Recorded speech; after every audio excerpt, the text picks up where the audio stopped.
commencer.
Ho an'izay rehetra malalan'Andriamanitra sady ho antso masina ho aminareo any fahasoavana sy ny fiadanana avy amin'Andriamanitra raintsika sy Jesosy Christ Tompo.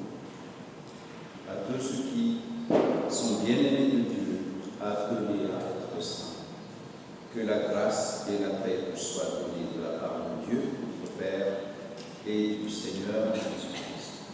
Amen. Biavana kali nyarapa antsikarehetra amin'izao alahady fahavalo roapolo aogositra fotoana ahafahantsika indray miara-miombona mankalaza tompo miara-manandratra ny voninahiny ary fampiarahintsika zany amin'izao hevitra no finidy araka ny Romanina fa folo andininy fa enina telopolo tapany fararoa fa avy aminy sy amin'ny alalany ary ho azy ny zavatra rehetra izy aneno omem-boninahitra mandrakizay. Amen. C'est de lui, par lui et pour lui que sont toutes choses. À lui soit la gloire dans tous les siècles. Amen.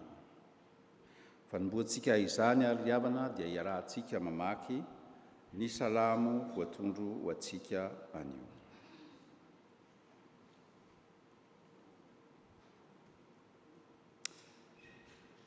Idera anao ao amin'ny foko rehetra aho, eo anatrehan'ireo Andriamanitra no ankalazako anao, hivavaka manety fonotepolonao masina ka idera no ny famindramponao sy ny fahamarinanao.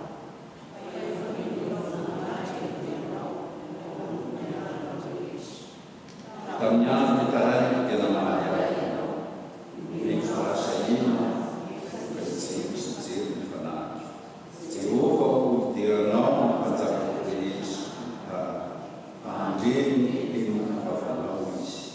Eny mihira amin'ny lalana Jehova izy, fa ny beny voninahitra Jehova, fa na dia avo aza Jehova dia mijery ny rehetra.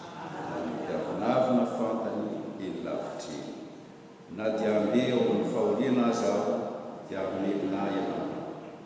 Niditra ny tananao ahohitra ny fahatezerany fahavariko ianao, ary onjy ahy ny kavanana.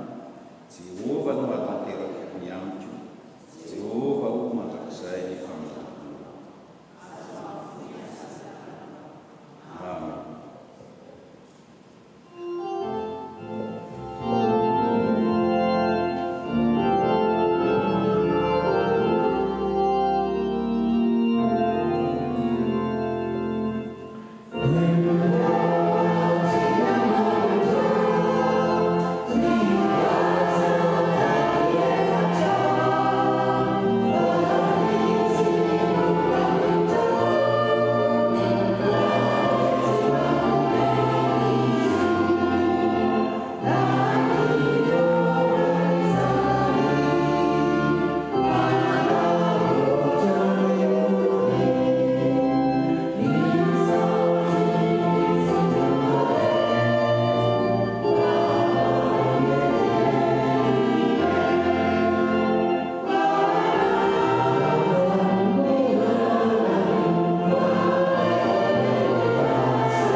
Ndeha arisika anatina an'Andriamanitra amin'ny alalan'izao vavaka izao.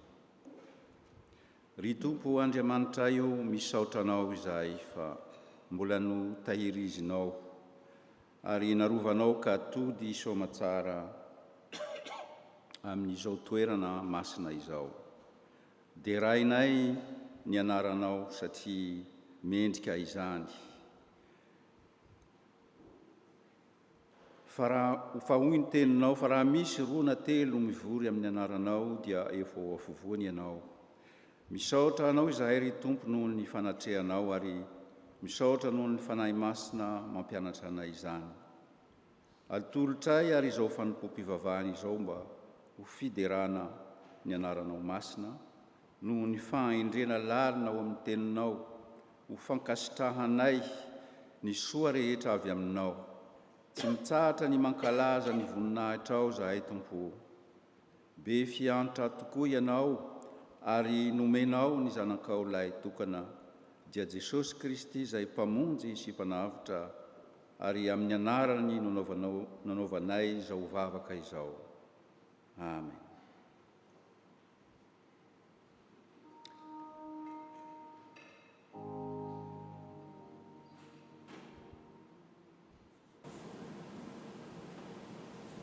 Enoy ary eritrereto tsara ry havana ny teny manambara ny sitrapon'ny Tompo. Bien-aimés, écoutez et observez la parole de Dieu sur sa volonté pour nous, au nom de Jésus. Fa izao no sitrapon'Andriamanitra dia ny hanamasinana anareo, hifadianareo ny fijagajangana ary mba hokendrenareo ny ho tafatoetra tsara sy hitandrina ny raharahanareo ary hiasa amin'ny tananareo araka ny nandidianay anareo. Mba handehananareo amin'izany fitondran-tena mahamendrika amin'ny eo ivelany ary mba tsy hananjava mahory ianareo.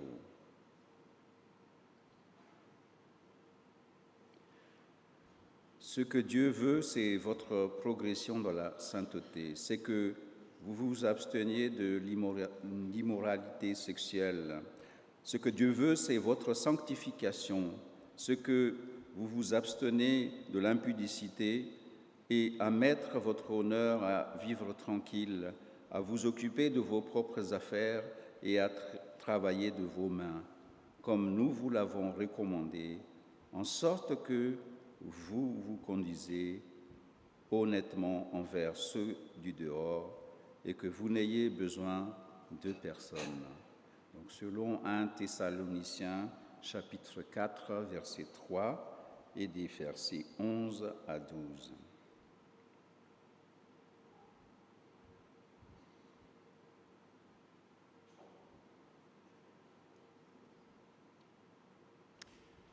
Ry havana noho izany tenin'ny soratra masina manambara ny sitrak'Andriamanitra izany dia andeha isika iaiko fa diso ary tsy mendrika ny anarany, hangataka famelana amin'ny Tompo Andriamanitsika.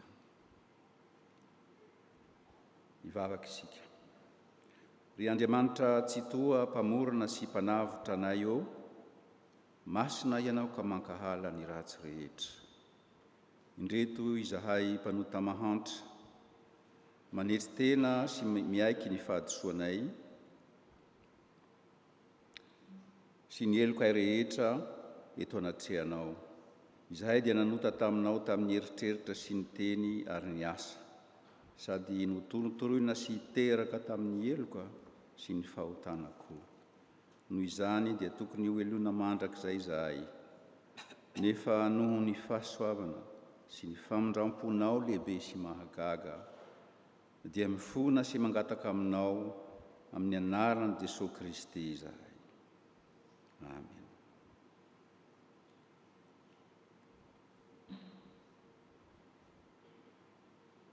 Ry rainay be famindrampo, mitalao aminao izahay, mamelany elokay, io izay ho afapahotana, sasao izay ho afakeloka, ary avaozo ny fanahinay mba ho voka no anao. Ny fitiavan'i Jesosy Kristy zanakao mpamonjy anay no angatahana aminao. Amen.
hoy ny tompo fa na dia hifindra aza ny tendrombohitra ary na dia hetsika aza ny avoana dia tsy mba hiala aminao ny famindram-poko ary tsy hitsoka aminao ny fanekeny fihavanako.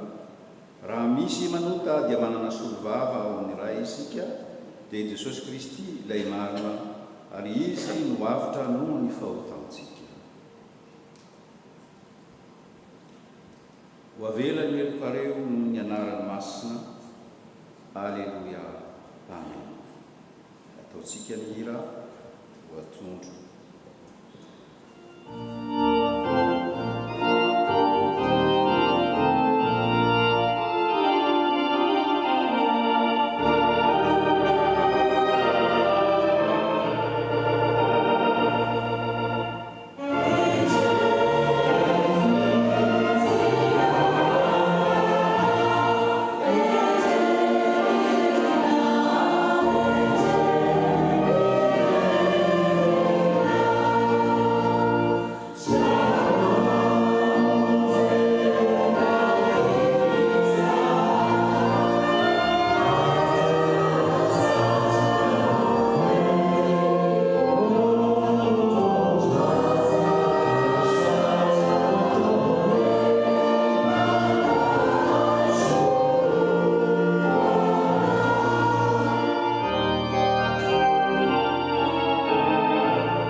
Noho izany tenin'Tompo zany ary dia andeha isika hifampizara ny fiadanana ka andeha izany amin'ny manodidina antsika. Nous exprimons la paix de Dieu en nous le partageons autour de nous.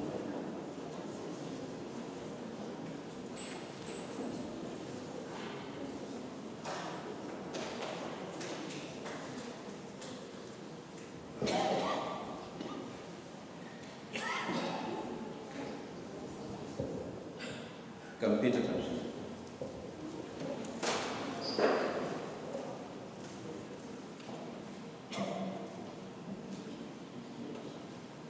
Dia tonga eo ny fotoana ny soratra masina isika tompo ka milo izany dia ataontsika ny hira voatondro alohan'ny hitsangana ireo izay mandray anjara izay manantona avy hatrany ao amin'izao hira izao. Oh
vavaka isika tompoko.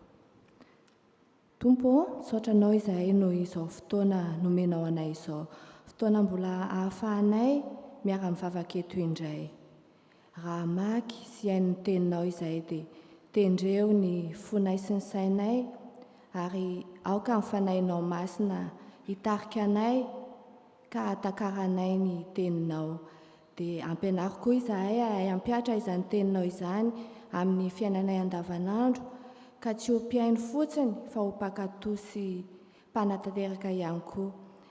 Dia omeo fahendrena Tompo sy fahazavana ireo izay hamaky sy tory ny teninao ka hifanaraka amin'ny sitraponao ane ny teny ambara. Dia amin'ny anaranao Jesosy eo no anaovanay izany vavaka izany. Amen.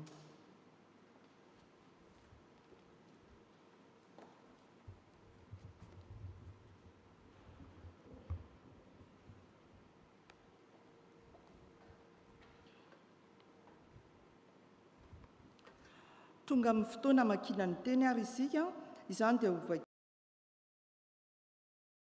Toko faharoa amby roapolo, andininy fahasivy amby folo ary atsahatra amin'ny andininy fahatelo amby roapolo. Bokin'i Isaia, toko faharoa amby roapolo, andininy fahasivy amby folo ary atsahatra amin'ny andininy fahatelo amby roapolo. Rehefa hita izany dia iarahana mamaky amin'ny anaran'ny Tompo. Ary oroahiko hiala amin'ny fitoeranao ianao, sy ahongako hiala amin'ny raharahanao. Ary amin'izany andro izany dia antsoiko kosa Eliakima mpanompoka zanaky Elikia, ary ampiakanjoko azy ny akanjonao, sady hosikinako amin'ny fehikibonao izy, ka dia atolotra eo an-tanany ny fanapahanao. Ary dia ho tonga rain'ny mponina eto Jerosalema sy ny taranaka Joda izy.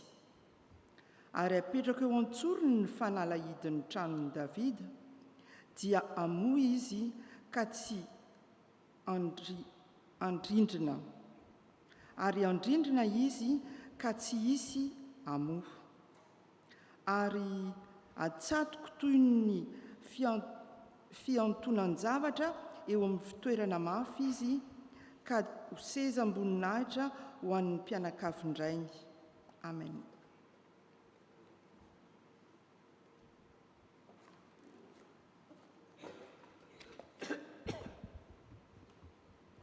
Dia mbola ho itoizantsika ny famakiana ny tenin'Andriamanitra, izany dia ho hitantsika eo ao amin'ny Romanina toko faha 12, andininy fahatelo amby telopolo ka hatramin'ny fahaenina amby telopolo.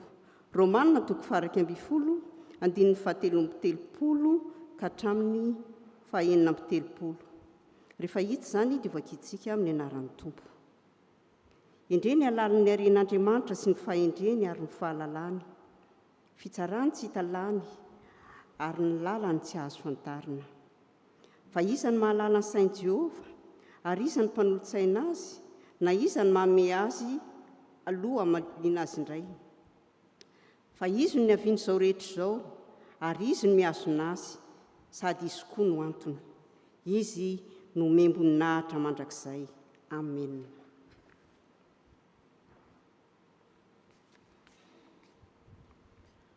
Nous terminons la lecture dans Matthieu chapitre 16 du verset 13 à 20. Jésus arrive dans la région de Césarée de Philippe. Il demande à ses disciples, « Pour les gens, qui est le Fils de l'homme ?» Ils lui répondent, « Les uns disent que tu es Jean-Baptiste, d'autres disent que tu es Élie, d'autres encore disent que tu es Jérémie ou l'un des autres prophètes. » Jésus leur dit, « Mais vous, qu'est-ce que vous dites? Qui suis-je » Simon-Pierre lui répond, « Tu es le Messie, le Fils du Dieu vivant. » Alors Jésus lui dit, « Simon, fils de Jean, tu es heureux. En effet, ce n'est pas une personne humaine qui t'a fait connaître cela, mais c'est mon Père qui est dans les cieux. Et moi je te dis ceci, tu es Pierre, et sur cette pierre je construirai mon Église, et la puissance de la mort ne pourra rien contre elle.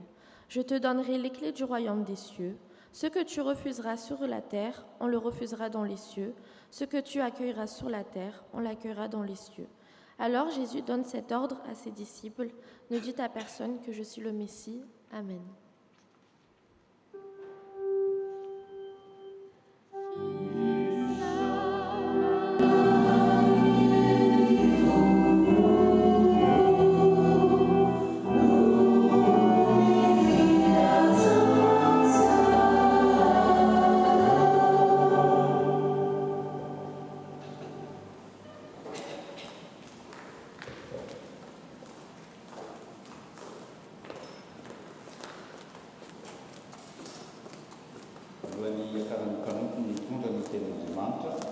dia ataontsika mihira teo ihany ary mandiny 4 sy 5 fatiny.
Andamana ray reo, mbola velosorana izay amin'izao fotoana izao. Tonga eo amin'ny fanazavana foy ny teninao izay ka mangataka ny fanahinao masina hiasa lalina ato anatin'ny mpanomponao sy ho an'reto vahoakanao andraisany izany teninao izany. Dia mitenena Jehovah fa miaino izay mpanomponao. Amen. Petraka ny fiangonana.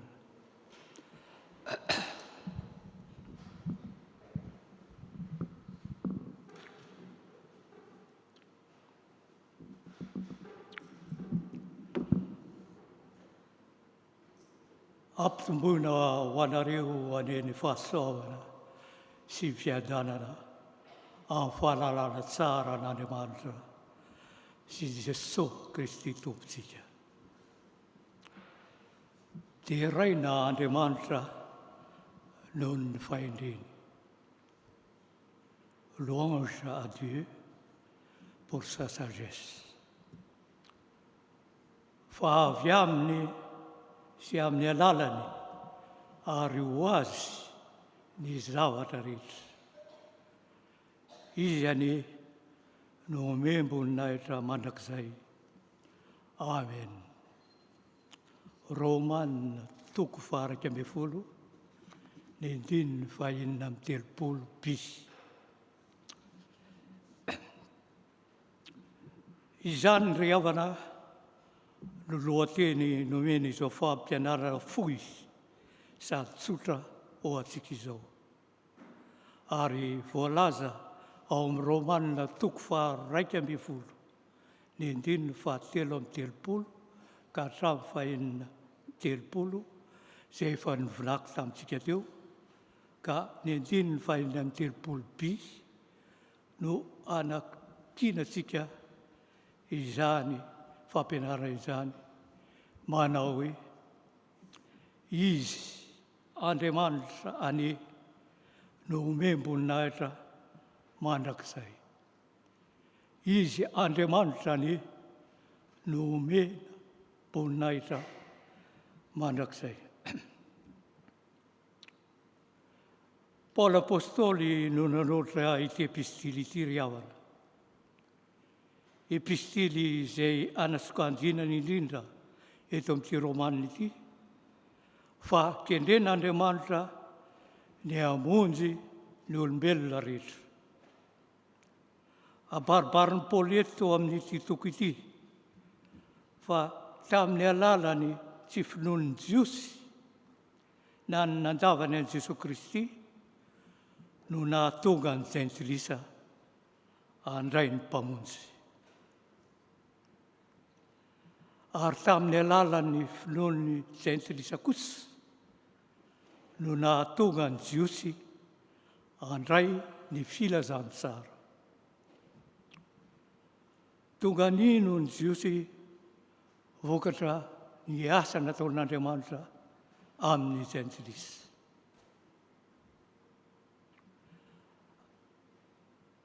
Ka na Jiosy na jentilisa izany dia tsy misy diso anjara amin'ny izay fanavotana nataon'Andriamanitra. Avotrany Paoly eto amin'ity Romanina 12 ry havana fa mikendry ny hamondro ny olona rehetra Andriamanitra. Tsy misy ny mahasamy hafa ny Jiosy sy ny jentilisa. Andriamanitra no antoky ny famonjena. Izy no nihaviany. Izy koa no mampaharitra izany. I fomba sy asan'Andriamanitra tsy takatry ny saina io no nahatonga ny Paoly ho velokira sy lohabolana tamin'ny alalan'ny taratasiny izay soratany hoe fa izy Andriamanitra no omem-boninahitra mandrakizay. Fa izy Andriamanitra no omem-boninahitra mandrakizay. Zanak'evitra roa amin'ny alalan'ny taratasiny soratan'i Paoly izany ry havana no anamarinana izany teny nataony Paoly izany. Dia voalohany, Andriamanitra no omem-boninahitra. Andriamanitra no omem-boninahitra. Ary faharoa, mandrakizay izany voninahitra izany. Andriamanitra no omem-boninahitra. Raha misy ry havana teny miverimberina betsaka indrindra ao amin'ny Baiboly dia ny teny hoe voninahitra, voninahitra. Ny hevitry ny teny hoe voninahitra dia lanja, poids, na sanda, valeur.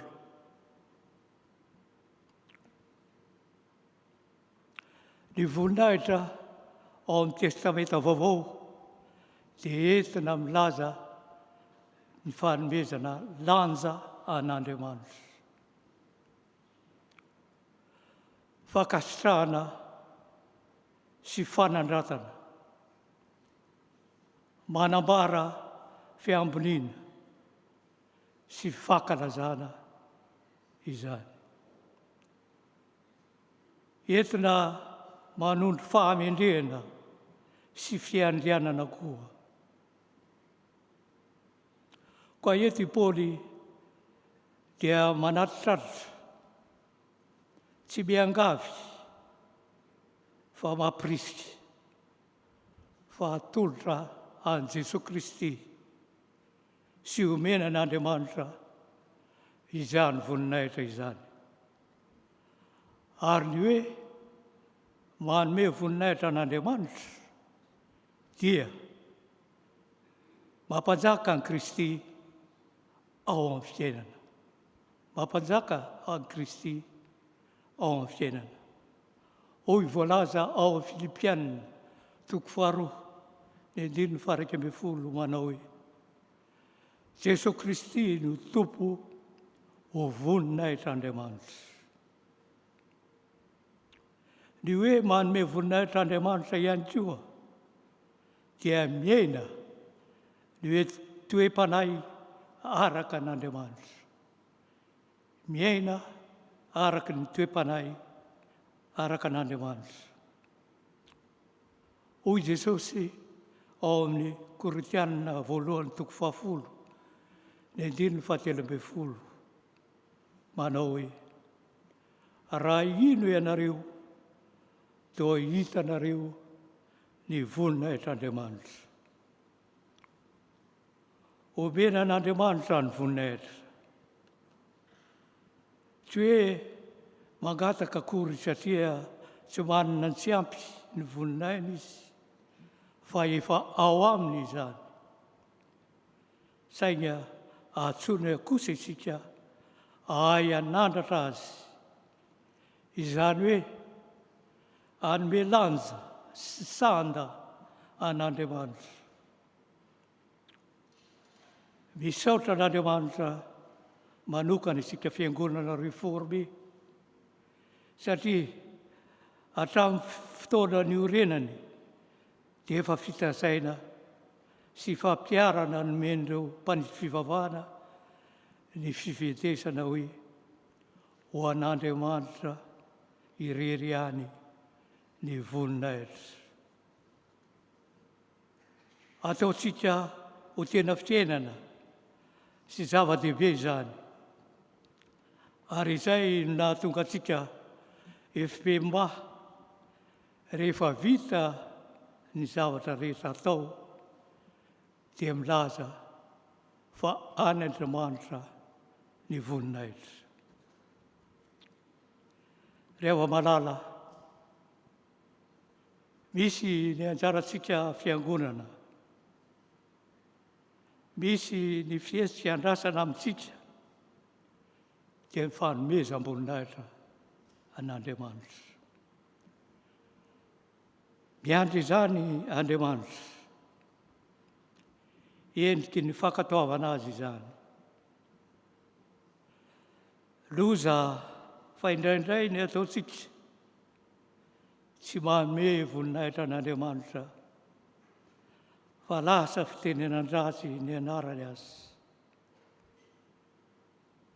Matetika notakonantsika ny voninahitran'Andriamanitra fa tsy tsika ho salorana izany. Aza adino anefa fa rehefa mahay manome voninahitra an'Andriamanitra isika, dia izy Andriamanitra tenany izay tompony no mamindra izany voninahitra izany amintsika. Ka tsy zavatra katsaina fantatra io fa fanomezana avy amin'Andriamanitra. Hoy Jesosy Kristy hoe fa ty voninahitra avy amin'ny olona izy ireo, fa tsy ny voninahitra avy amin'Andriamanitra. Ao amin'ny Jaona 17, dia 17. Ny zava-tenen'ny fiangonana ry havana dia ny atonga izao tontolo izao hanome voninahitra an'Andriamanitra. Koa mba ahafahantsika fiangonana mankatoy ty fanentanana omen'ny Paoly ity, dia mahasoa tokoa ny manangana fanontaniana mialoha izy iasana. Mahasoa tokoa ny manangana fanontaniana ialoha ny asana manao hoe manome voninahitra an'Andriamanitra ve izao ataoko izao, araka ny sitrapony ve, ary marina tokoa ve izao ataoko izao. Anjarantsika no mieritreritra izany ao am-pottsika tsirairay avy. Ny faharoa izay nanakinana izao fampianarana izao dia manao hoe mandrakizay izany voninahitran'Andriamanitra izany. Mandrakizay izany voninahitran'Andriamanitra izany. Tsy mba voninahitra miserana na mandalo na mety ho loa sy tevona ny any an'Andriamanitra. Fa baribary ny soratra masina fa voninahitra mandrakizay. Mandrakizay mantsy Andriamanitra. Toetra hiavahany amin'ny zavaboary ary maha-Andriamanitra azy ny maha-mandrakizay ny tenany. Izy ny loharanon'ny fotoana. Tsy manam-piandohana sy fiafarana. Tsy misy fetra ary tsy faritana. Tsy mba manana ny lasa sy ny ankehitriny ary ny ho avy izy, fa mandrakizay. Ary sarotra sy ze afaka misaraka amin'Andriamanitra ny voninahiny, dia lasa mitoetra miaraka amin'ny mandrakizay koa izany voninahitra izany. Tsy mety lefy io na misy fijanonany, fa mitohy hatrany an-danitra ny fanomezam-boninahitra an'Andriamanitra. Hoy ny filazan'i Paoly, ary ho an'ny mpanjaka tsy manatahotra, tsy mety maty, tsy hita, dia ho an'Andriamanitra tokana ihany ny laza sy ny voninahitra mandrakizay.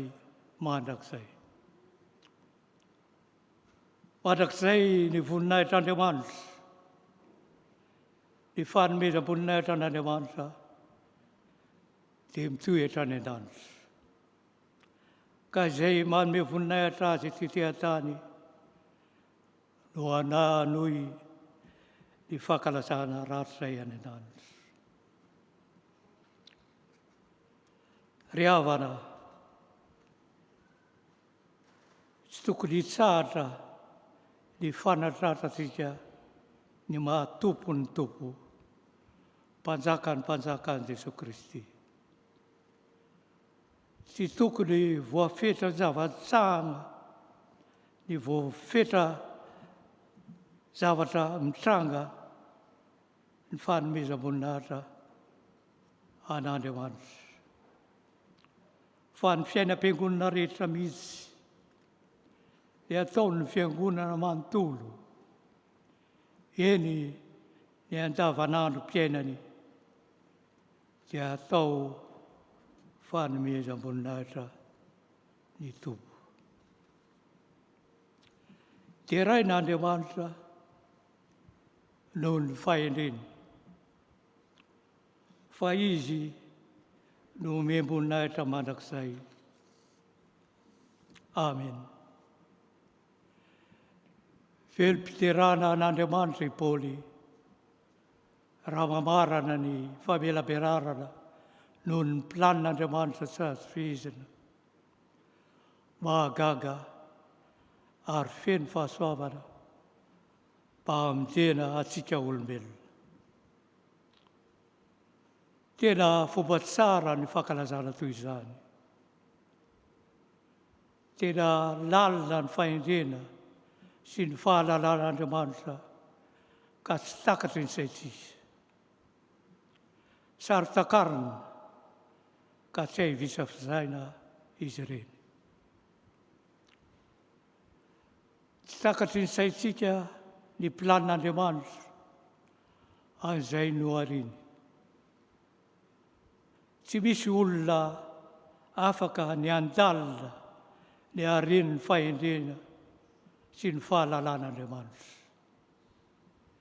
Izany dia voalaza ao amin'ny 7:30, ao amin'ny 20 efa lovakena tamintsika teo. Eo amin'ny 4:30 sy 5:30 dia tantsain'i Paoly ny Isaia 40, ny 17. Banoi, Isa dalbe yevt, le fanayen tup, Arisa, le padul senas,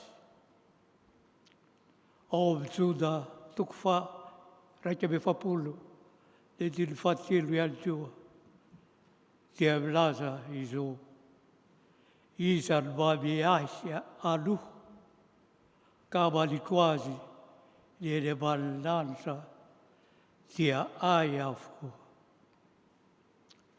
Isan dia de una, Fasbisulla Afaka alla Labarda, di Senana de Mans. Artsmisi Afaka, dia Nul Senas. Zetora de Mansam Sicha, dia Suluisi, Adana Nul da Trush, Fadul Fasavania. Sati ban me aina, wan Zavatarit and the Mans. Babel Laziredi, Arma Marta, Niatun Zavatarit. Tia Mientia no Membuna Tamanaxis. Ifiderana Simsara, Tukleton Pinu, one lion de Mansa, Tuizani, Tienui, Vudnaita, one and the Mans. Noni Zavabi, Zavadebi, Natoni.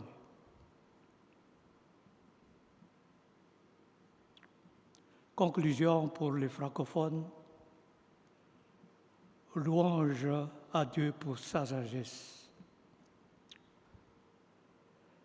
De Paul jaillit un chant de louange, tandis qu'il termina son exposé sur le plan souverain, mystérieux et miséricordieux de Dieu pour le salut des êtres humains.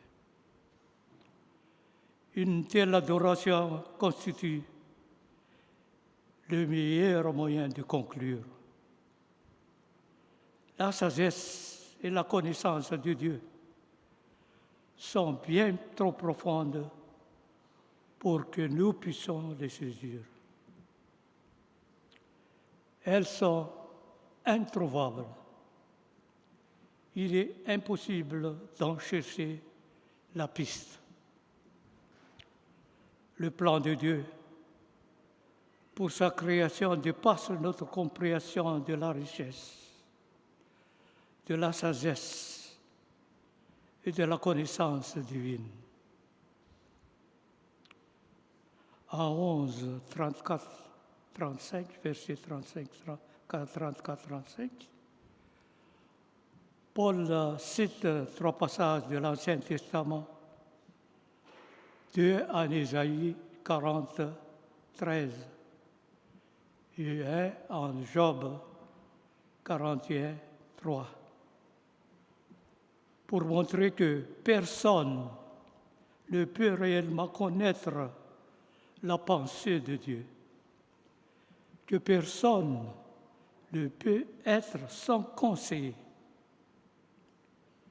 Quoi que Dieu fasse pour nous, il ne le fait pas parce qu'il a une dette envers quelqu'un, mais uniquement par grâce. Uniquement par grâce. Étant donné que Dieu donne la vie à tout, maintenant tout détermine le but de tout, il mérite être à jamais glorifié. Le chant continuel des croyants à l'adresse d'un tel Dieu doit être « À Dieu soit la gloire. Il a fait de grandes choses. » Amen.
Sao dia ny amafino anao anatanteraka ny anjarany.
misaotra ny mpanompon'Andriamanitra isika tamin'ny afatra izay nalaina tamin'ny perikiopanio tenin'Andriamanitra ary misaotra nyreo izay nandray anjara tamin'izany fankalazana ny tenin'Andriamanitra izany.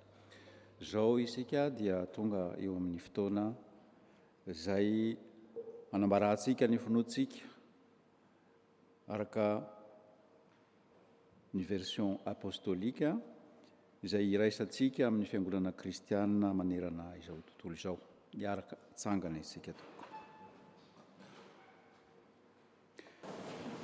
Mino an'Andriamanitra ray sy tompo, manao ny lanitra sy ny tany ary mino an' Jesosy Kristy izany ray tokana tontsika, izay nitorotoroina tamin'ny famianasa, nateraka narivatsy, nijalona napakopotoplato, nomboana tamin'ny hazo fijaliana, maty ka nariva, lila tamin'ny filatsy, nitsangana tamin'ny maty tamin'ny andro fahatelo, niakatra ho any lanitra, mipetraka ao avan'Andriamanitra ray sy tompo, avy any ny aviana misarana sy ny maty, mino ny fanahy masina, ny fiangonana masina ny zao tontolo, ny fiangonana ny olona masina, famelan-keloka, tsanganany tena maty, ary ny fiainana ny Kristy. Afaka mipetraka ny fiangonana. Dia tonga eo amin'ny fotoana fanambarana ny raharaha amin'ny fiangonana dia manasa ny tompon'anjarany amin'izany.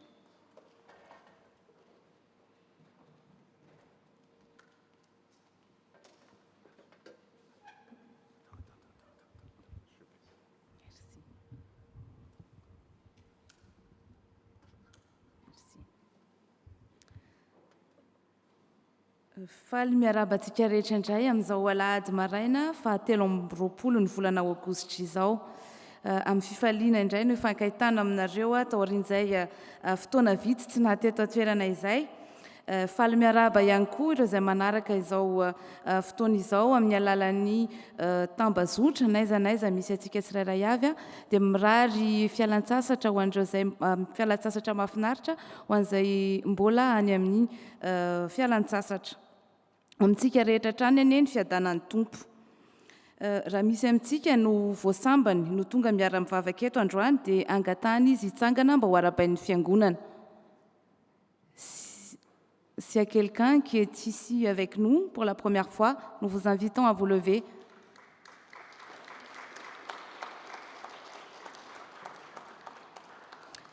Faly miaraba anareo izahay amin'ny anaran'ny fiangonana Ray Manontolo tonga soa miaraka mivavaka aminay eto. Andriamanitra manakare-pahasoavana anie izay nitantana andianareo ka nahatonga anareo eto omba sy tantana anareo amin'ny zavatra rehetrarehetra ka sainareo atao. Raha toa ka mandalo ianareo manao vakansa na koa hitoetra dia aza misalasala miverina mivara mivavaka eto fa misy toerana voatokana ho anareo foana eto. Raha sitrakareo dia hisy anantona anareo ao arian'ny fotoam-pivavahana aka ny coordonnées anareo afahantsika mifanerasera. Misaotra tompoka dia tonga soa. Misaotra ny Andriamatoa Alexandre Debian nitarika ny fampitovavahana an'io ary misaotra ihany koa ny tonton Charles nizarany afatr'Andriamanitra ho antsika. Makasitraka ihany koa andreo izay rehetra nandray anjara tamin'ny fanatotosana izao fotoam-pivavahana izao. Fampatsiahivana ny mpitandrina antsika moa dia congé amin'izao fotoana izao hatramin'ny 31 août. Raha misy zavatra ilaina maika dia azo atao ny miantso an'ny flou na izay birao akaiky atsika. Satria moa mbola anatin'ny vanim-potoana fialan-tsasatra isika amin'izao dia miato avokoa ny ankamaroany ireo fandaharam-potoana isan-kerinandro araka ny hitantsika amin'ny fafana. Ampitaina amintsika miandalana eto ihany ny fotoana iverenan'ireo fandaharam-potoana itsika ireo. Ho fampatsiahivana ihany koa dia ireto indray ireo daty tsara ho tadidy sy marihana anaty diarintsika. Ny fahaenina ny volana septambra dia alahadin'ny diakono, misy ny fiofanana ny sabotsy fahadimy ny volana septambra. Ny faharoa-ambin'ny folo ny volana septambra kosa dia naovantsika ny hetsika 13e Mada. Ny fahatelo amby folo ny volana septambra dia culte francophone no eto am-piangonana. Ny fahavalo amby folo ny volana septambra ariva dia misy ny info obsèque ho lazaina amintsika manaraka eo ny andindinina mahakasika izany. Ny fahaenina amby roapolo sy fahafito amby roapolo ny volana septambra dia tsy eto atoerana isika fa anao ny retraite spirituelle ny fiangonana any Imka any Avignon. Ny fadimy amby roapolo ny volana oktobra kosa dia ny anatanteraka ny hetsika faharoa ny promesse de don ho an'ny fampandehanan-draharaha eto amin'ny fiangonana isika. Ny tanjona hotratrarina moa araka ny tapaka tamin'ny fivoriam-ben'ny mpandraya tamin'ny volana marsa dia 15 000 euros, 15 078 euros. Nisy fianakaviana iray nanolotra 2 000 euros tamin'ny alahady lasa teo ka noho izany ny tanjona sisa hotratraritsika zany dia 12 428 euros. Asaina trano isika hiomana ao amin'izany ary izay afaka ihany koa dia azo ataony manome tsikelikely idian'izao. Aza misalasala manantona ny ekipa finance ery aoriana na izay mpiandraikitra akaiky atsika raha toa ka misy fanontaniana mahakasika izany. Vaovao avy eto atoerana, araka ny lazaina teo dia ny fahavalo amby folo ny volana septambra ariva ho ampita eto ihany moa ny andindininy bebe kokoa dia misy eto am-piangonantsika info obsèque. Enseigne-nous à bien compter nos jours afin que nous appliquions notre au cœur à la sagesse. Psaume 90, 12. Chers frères et sœurs, notre Église vous invite à une soirée d'information et d'échange. Nous y aborderons des sujets essentiels qui nous concernent tous, mais dont nous parlons rarement. Le don d'organes, la préparation des obsèques, les assurances obsèques, les démarches pratiques pour anticiper sereinement l'avenir. Pourquoi participer? Pour s'informer, pour poser toutes vos questions dans un cadre bienveillant, agir avec sagesse.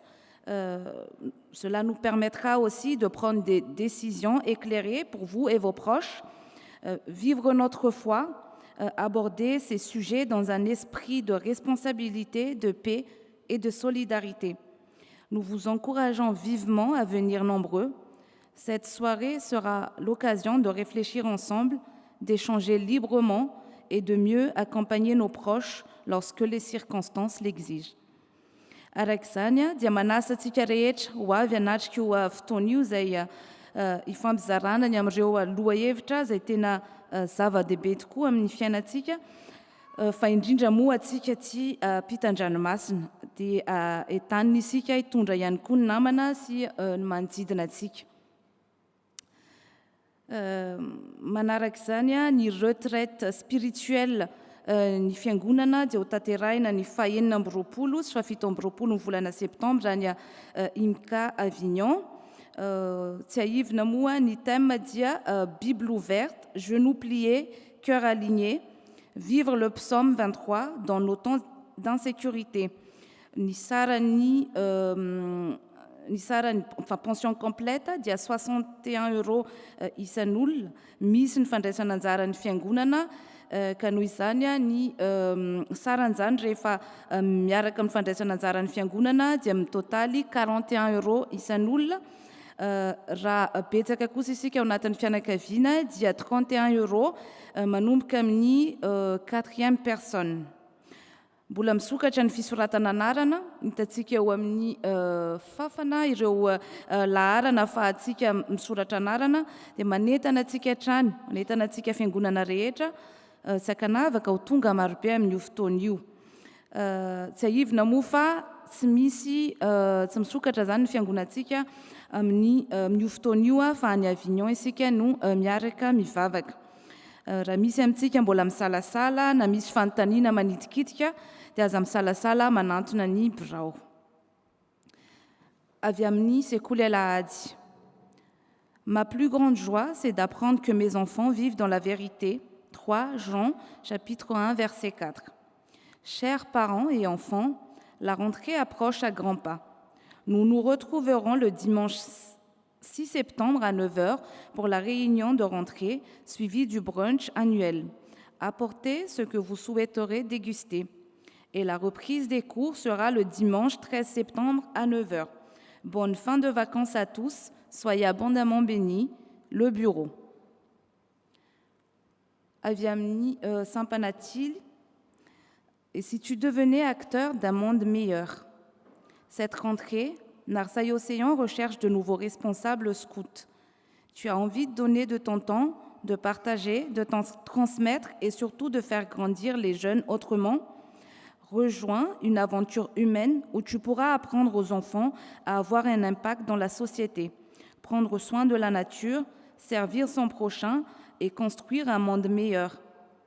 Être responsable, scout, c'est bien plus qu'encadrer des activités. C'est donner de soi, créer du lien, transmettre des valeurs et laisser une empreinte positive dans la vie des jeunes. Pas besoin d'être parfait ni de tout savoir, il suffit d'avoir envie de contribuer à ta façon.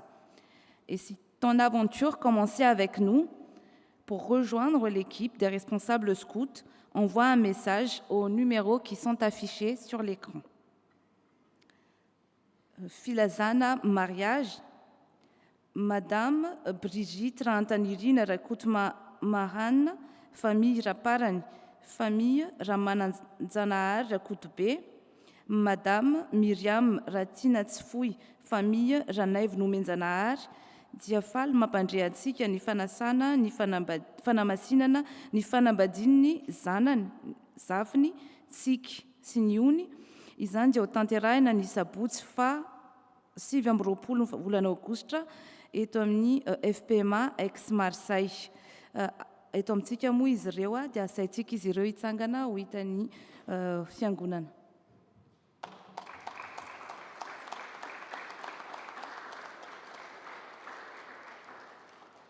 Faly miarahaba anareo izahay mirary anareo totosa soma tsara izany fanamasinana ny fanambadianareo izany araka ny fanirianareo dia mirary tokantrano sambatra anjakan'ny fitiavana eo ambany fahasoavan'Andriamanitra.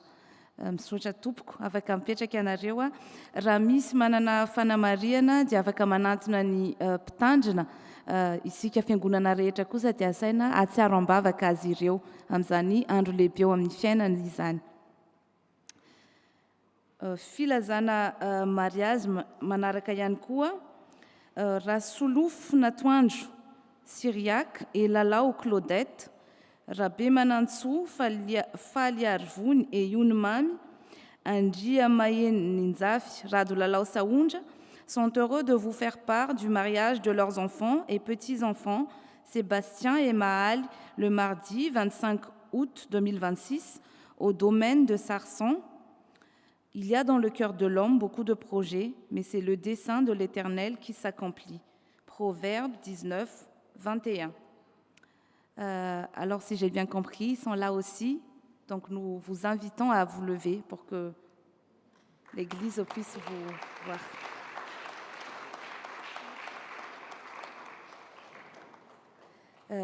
Nous vous souhaitons également un très beau mariage et beaucoup de bonheur, beaucoup d'amour sous la grâce de notre Seigneur. Vous pouvez vous asseoir. Toraka izany ihany koa dia raha misy manana fanamariana dia afaka manantona ny mpitandrina, raha tsy misy moa dia aoka isika rehetra samy atsaro ambavaka azy ireo amin'izany fotoana lehibe eo amin'ny fiaina tokantrano izany. Sotra tompoko. Vaovao an'ny Trezemada, l'association d'entraide sociale eto amin'ny fiangonantsika. Araka ny voalaza teo dia amin'ny 12 ny volana septambra manomboka amin'ny 1 ora dia anao ny hetsika Trezemada isika. Ny thème amin'izany moa dia vakoka sy takalo, isy ny varotra sy fampiratiana, fifanakalozana amin'ny orinasa malagasy eto a Marseille sy ny manodidina. 20 € ny ofan'ny stand raha toa ka mivarotra. mariana trano fa misokatra amin'ny rehetra io hetsika io na isika eto am-piangonana izany na ny any ivelany ka saina isika izany ampita izara tsy salasala io hetsika io ny amin'ny manodidina antsika.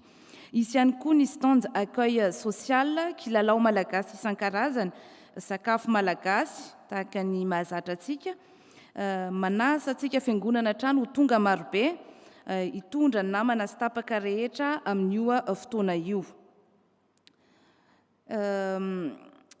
Ny ato moa ny ireo fanatanjahantena noho ny toetrandro andalovantsika ampitana amintsika amin'ny alalan'ny groupe WhatsApp ihany raha misy ny fiovana samihafa.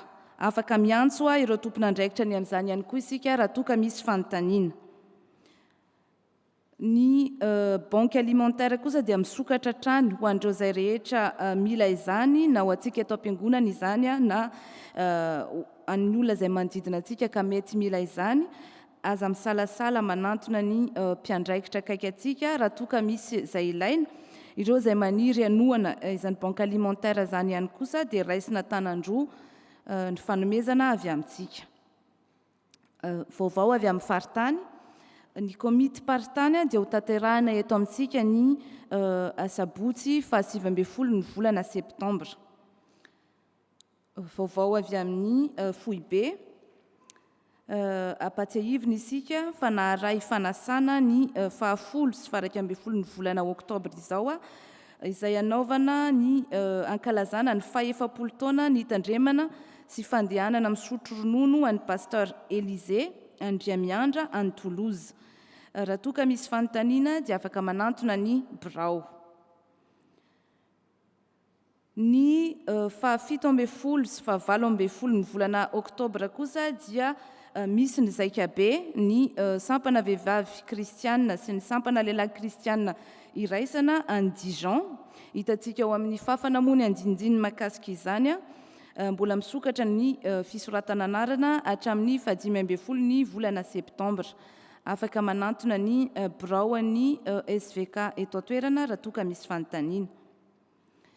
Ny rakitra voahangontsika tamin'ny herinandro lasa dia amin'ny totaly 428,70 € ary nisy ny voaloham-bokatra 50 €.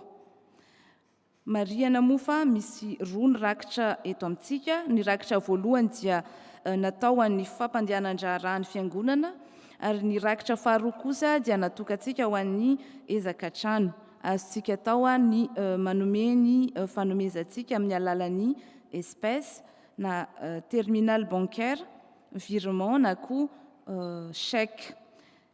Hitantsika riorina hatrany ny équipe finance izay vonona hatrany handray ny voaloham-bokatra sy ny fanomezana avy amintsika. Izay indray ara ny vaovao eto amin'ny fitandremantsika dia aoka isika rehetra samy hatsaro ambavaka izany rehetra izany. Dia ho an'Andriamanitra irery ihany anie ny voninahitra.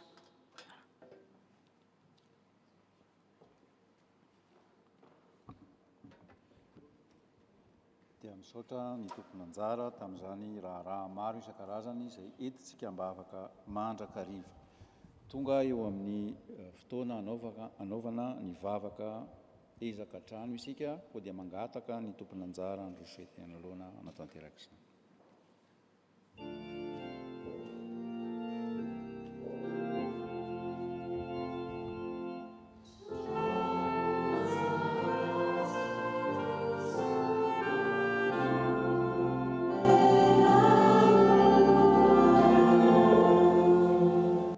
Mbola iombom-bavaka isika ry havana. Misaotranao indrindra izay ry Andriamanitra rainay tsara indrindro. Misaotranao amin'ny alalan'i Jesosy Kristy Tompo sy mpamonjy anay. Misaotranao izay Tompo ny amin'ny fahasoavanao ka nanomezanao anay izao trano fiangonana izao, ahafahanay miara-miombom-bavaka midera sy mankalaza ary manome voninahitra ny anaranao. Ny fiangonana tokoa mantsy Tompo no amolavolanao ny fanahinay, ahazonay ilay fiainana mandrakizay. Ary dia tena sitraka ao tokoa ny nanomezanao izao fiangonana izao anay, satria mbola te hitaona olona marobe hiditra amin'izany fanjakan'ny lanitra izany ianao.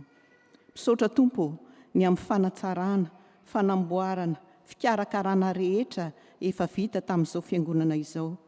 misaotra indrindra ny nanomezanao anay talenta maro samihafa nentina nanao ny fanatsarana. Misaotra indrindra Tompo ny namatsianao fitaovana nentina nanaovana izany fanatsarana izany.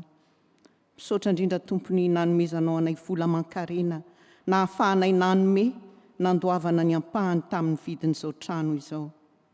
Misaotra era-po era-tsaina Tompo tamin'ny zava-mahagaga rehetra nasehoanao anay ka nahafahana nanatotosa izany rehetra izany. Ary dia mbola mametraka eo am-pelantananao no avy ny fiangonana izay Tompo. Ianao ny mbola hanome hery sy tanjaka, fahaizana mampahalalana ary koa fahasalamana ireo rehetra izay mbola manohy ny fanamboarana sy ny fikolokoloana izao trano izao. Omeo anay hatrany ny fanahy ny fahafoizana Tompo, mbola hahafahanay manome amin'ny kitsi-po sy ampitiavana mandrakariva vola aman-karena entina andoavana ny ambom-bolambola tsy voaloha amin'ny vidin'izao trano izao. Matoky manana anao hatrany izay Tompo, fa momba anay hatrany ianao. Amin'ny anarantsonao Jesosy Kristy, Tompony hery sy fahefana rehetra ny an-danitra sy ety an-tany no anaovana izany vavaka izany. Misaotra Tompo. Amen.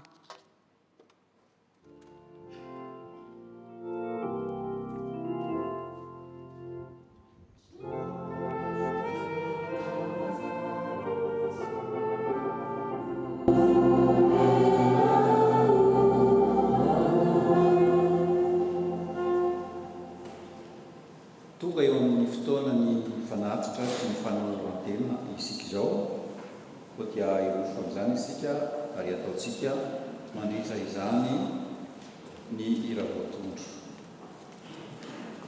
Amen.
tonga amin'ny fotoana mivavaka sy fitsaorana sy fangatahana isika tompoko ko dia mangataka ny tompony anjara androso ety amin'ny sota.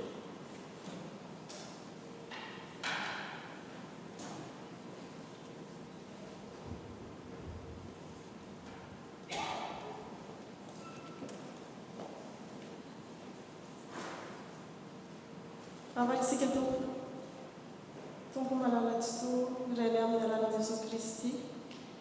Mendrika ho diarena tokoa ny anaranao no ny fahendrenao. Misaotra no ny teny fahendrena no zarainao tamin'ilay sirairay indray amin'ity fotoana ity. Misaotra no ny fahavokisany fananay isan'andro. Misaotra ny amin'ny asa fanompoana maro samihafa azo tanterahina amin'ity fiangonana nomenao ity, ary dia apetraka feno ampelantananao ny fitohizan'izany.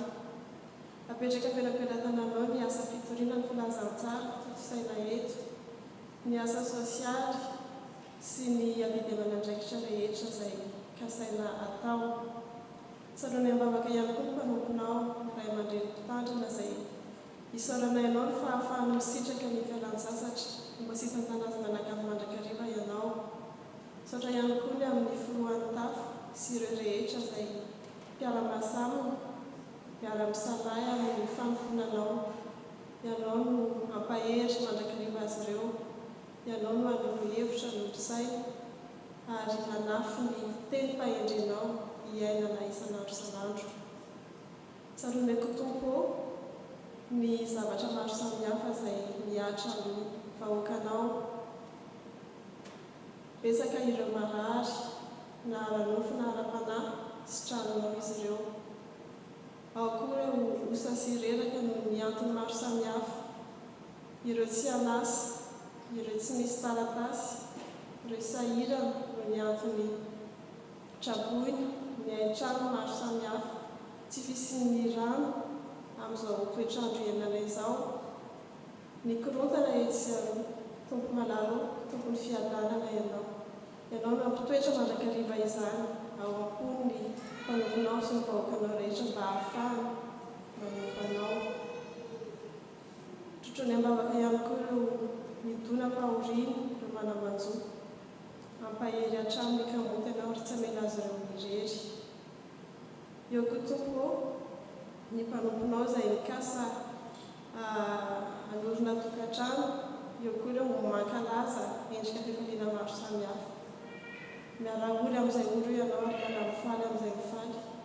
Ianao koa no hanatanteraka ny fikasan'izy ireny araka ny sitraponao amin'ny fotoana izay tianao hanatokisana izany.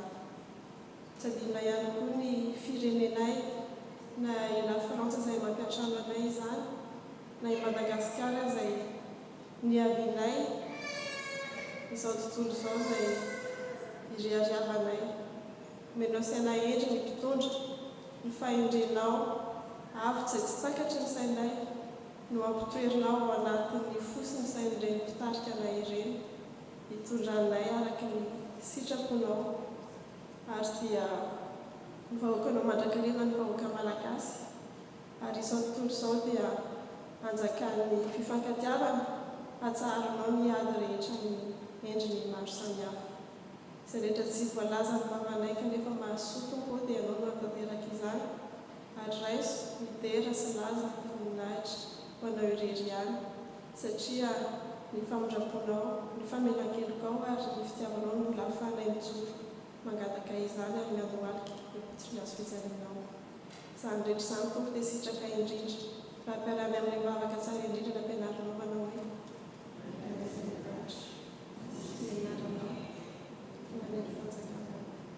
tamin'ny sitraponao, etiany valikako ny any an-davitra, azahoanay ary mamela mirika, namela izay mirika taminay, ary mitondra ilay vakam-panary,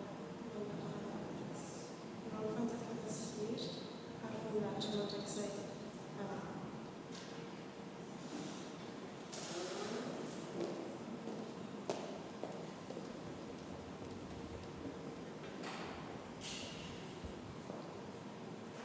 Dia tonga eo amin'ny famaranana izao fotoana izao sika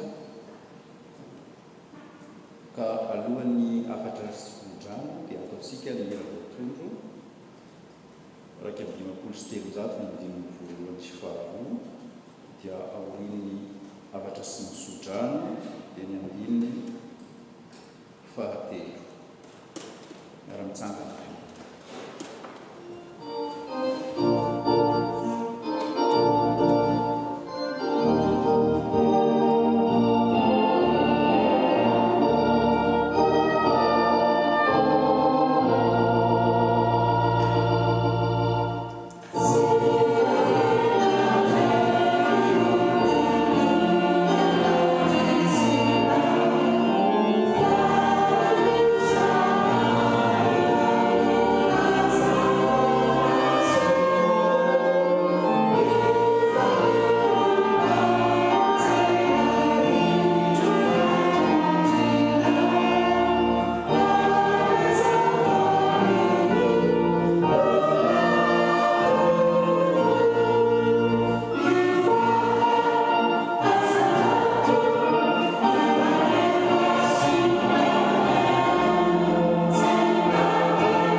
Toy izao ary niafatra hoantsika hiaraka izay voalaza amin'ny filazantsara ny Matio toko fahaenina ambin'ny folo sy ny fahatelo ambin'ny folo, fahavalo ambin'ny folo azafady.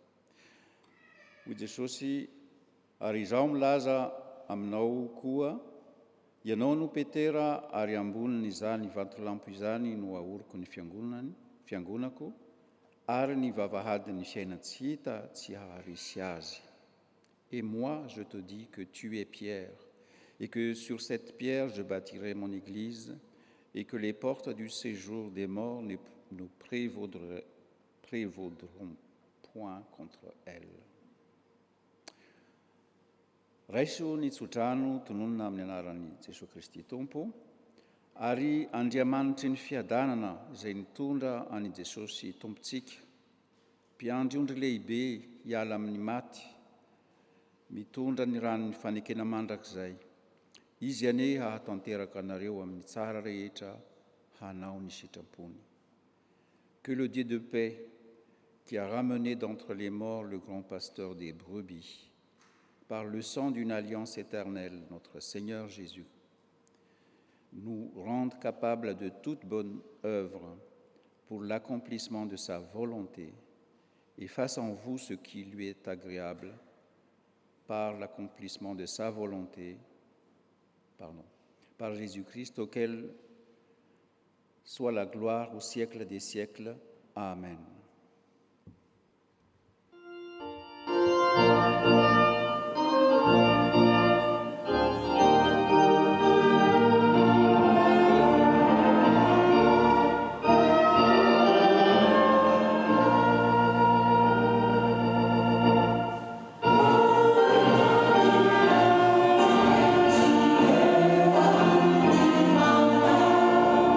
Oh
Minahitra amin'Andriamanitra Ray sy Zanaka ary Fanahy Masina, izay hatramin'ny taloha indrindra ka ho mandrakizay. Mandehana ny fiadanana ka manompo tontolo